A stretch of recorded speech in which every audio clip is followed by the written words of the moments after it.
নমস্কার বন্ধুরা, সবাইকে জানাই রাখি পূর্ণিমার অনেক অনেক শুভেচ্ছা ও ভালোবাসা। সবাই জানো আজকে রাখি পূর্ণিমা। তো সকাল থেকে আমিও অনেক অপেক্ষা করছিলাম কখন আমার ভাই আসবে, ওকে রাখি পরাবো। তো ফাইনালি ভাই এসেও গেছে, আমার হাতে রাখি পরে নিয়েছে।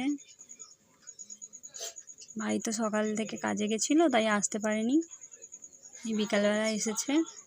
দেখো ওর ভাগ্নিকে মিষ্টি খাইয়ে দিচ্ছে। বছরে এই দুবারই থাকে এই ভাই বোনের উৎসব, রাখি পূর্ণিমা আর ভাই ফোঁটায়। প্রতিটা দিদি বা বোনেরাই অপেক্ষা করে থাকে কখন ভাইদের রাখি পরাবে বা ফোঁটা দেবে। তো দেখো আমার মেয়ে এখন মিষ্টি খাচ্ছে ফেলছে, খেতে তো পারবে না, খালি গায়ে মাখবে। কোন মিষ্টিটা খাবে ভেবে পাচ্ছে না।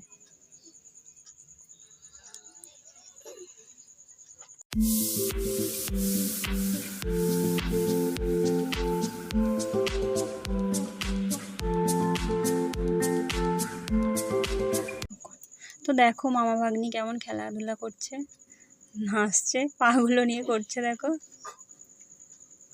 মামাকে পেলে আর কিছু চাইনি, সবসময় মামা মামা।